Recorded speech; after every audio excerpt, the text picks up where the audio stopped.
यहां भी दंड मिलेगा और वहां भी दंड मिलेगा। एक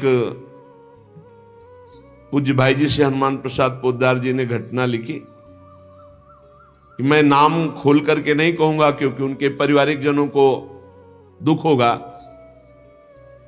मेरे परिचय के थे भाई जी महाराज के, मेरे परिचय के थे, गांव भी लिखा है, गांव का नाम भी लिखा है कि वो मेरे परिचय के थे और दो भाई थे। उनमें से किसानी का कार्य होता था।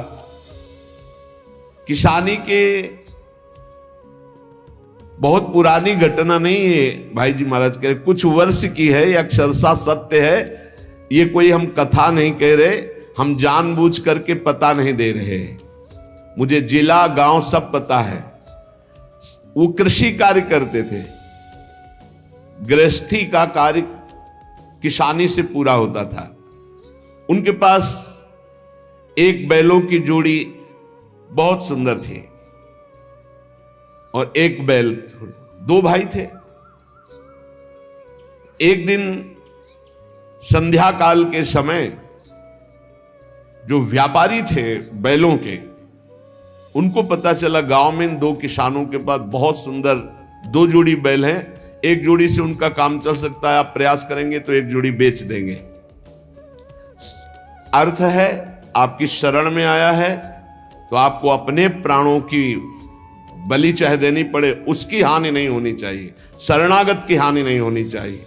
अगर हानि हो गई तो नारकी गति मिलेगी और यहां भी दंड मिलेगा तत्काल। ये महत पाप है, शरणागत का त्याग महत पाप है। अब वो दो व्यापारी थे, अब वो कई बैल खरीदना बेचना उनका काम था।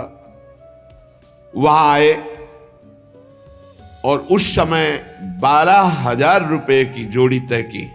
उनको बहुत अर्थ लगा, 12,000 रुपए मिल रहे, दो से काम चला लेंगे, फिर गौएं हैं बछड़े हो जाएंगे, फिर काम चले।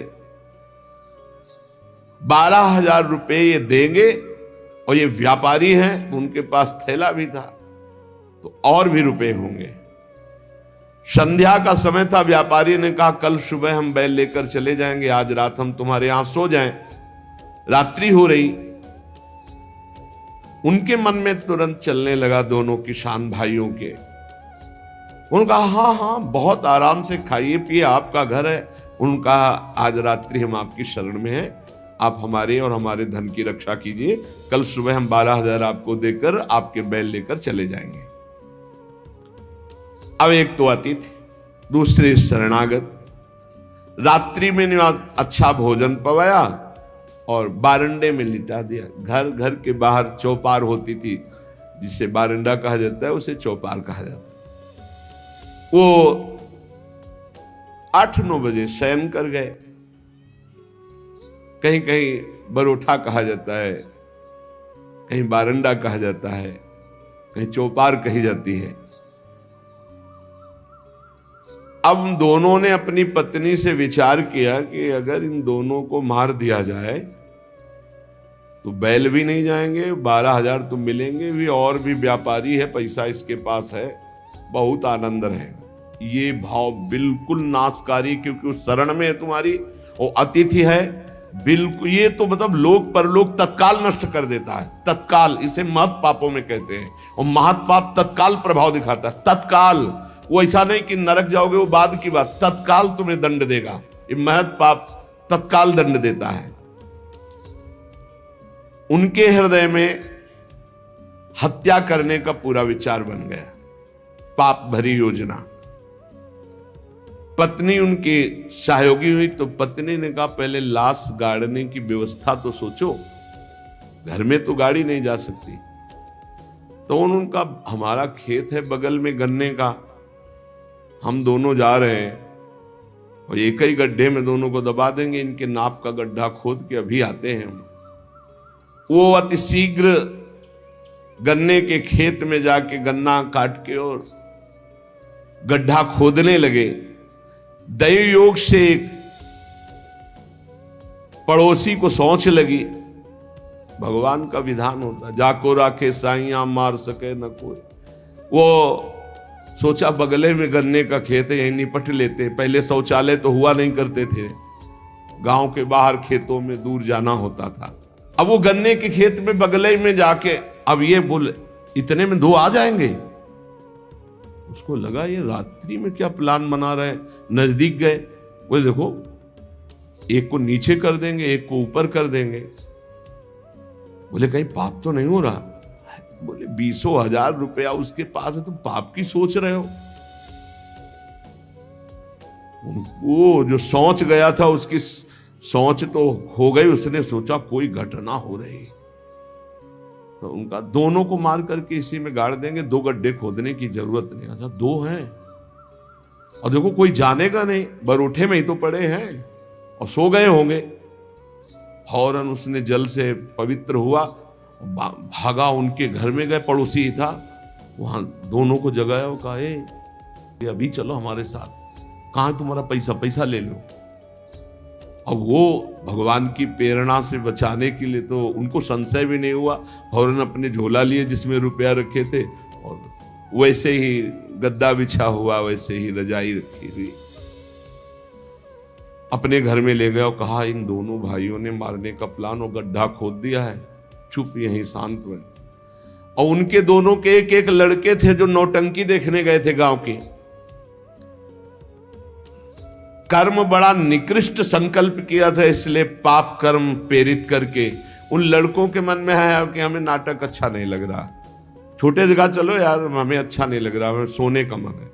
दोनों मस्ती से बातचीत करते हुए आए तो देखा बरोठे में गद्दा बिछा है और रजाई। तो उनका शायद माता पिता ने सोचा हो कि रात्रि में पता नहीं कब ये आएंगे, तो दरवाजा खोलना पड़ेगा, यहीं सो जाते हैं। दोनों मुंह ढक करके उसी में सो गए। अब वो दोनों, भगवान का विधान बड़ा विचित्र होता है। दोनों गड्ढा खोद करके आए, अपनी पत्नी से कहा काम हो गया, गड़ासा निकाल, गड़ासा निकाल। बोले तू पैर पकड़, भाई से कहा तू खोपड़ी पकड़। अंधेरे का मामला, कोई बिजली तो गांव में रहती नहीं थी। दोनों पुत्रों को काट दिया और मैं गद्दा और रजाई सहित समेट के गड्ढे में तोप गया। अब जब वहां गड्ढे में डालिया तो बोले झोला कहां है रुपया का? बोले हमने तो सोचा था सिराने ही होगा। बोले गद्दा रजाई तो लपेट के नहीं डाले? बोले पक्का नहीं, ऐसा कैसे हो सकता है? बोले रुपया कहाँ है? अब वो तो बड़े चिंतित कि जिसके कारण मारा वो रुपया नहीं। और फिर गए गड्ढा खोदा और जब देखा कि हमारे लाला, हमारे ही पुत्र, और ना तो चिल्ला सकते ना रो सकते, ढूंढा वहां पैसा नहीं, ना वो जिनको मारना था वो थे नहीं, अपने बेटों को मार दिया। सुबह हुआ तो पड़ोसी निकाल के लाया उनको, कहा ए भाई बड़ा सुंदर प्लान बना रहे थे इन दोनों को मारने का, पैसा भी सुरक्षित और ये भी सुरक्षित, अब हम जा रहे हैं सरकार से रिपोर्ट करने। दोनों को जेल हुई, दोनों पुत्र मारे गए, दोनों पत्नी और पति सहित सजा को प्राप्त। अगर शरणागत है, कोई धन लिए हुए है, आपके समीप आया हुआ है और आप थोड़ा भी लालच करके उनका अहित करना चाहते हैं, तो शरणागत का अहित सोचना मात्र अहित कर दिया। ये तो यहां दंड मिला, पूरा जीवन बर्बाद हो गया, पूरा जीवन बर्बाद हो गया। पति पत्नी जेल में, लड़का मार डाला, रह क्या गया, सब बर्बाद, और अब नारकी गति भी होगी। तो कह रहे हैं जो आए हुए शरणागत के साथ छल करता है, तो यहां थूक, खखार, बिष्ठा, इसके कुंड बने हैं, इनमें डाल दिया जाता है। आनंद लो, सोचो, थोड़ी देर भावना करो, गटर में पैक कर दिया जाए, आपको मरना है नहीं। थूक खखार लाल, उसमें ये नारकी गतियां हैं।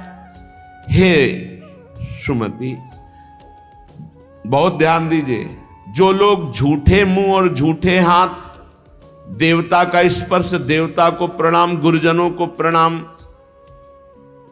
जो लोग ऐसा अपवित्र कार्य करते हैं, उनके हाथों को यहां यमराज तिल तिल भर करके काटते हैं, जैसे कोई सब्जी नहीं काटता, ऐसे बड़ी रफ्तार से ऐसे बार बार काटते। अरे ऐसे थोड़ी शास्त्र में हम यहाँ खाए डोल रहे हैं, ऐसे जूता पहने भोजन कर रहे हैं, न कुल्ला न आचमन, ये सब नारकी गति को प्राप्त होने वाले जीव, तभी बुद्धि भ्रष्ट मनमानी आचरण कर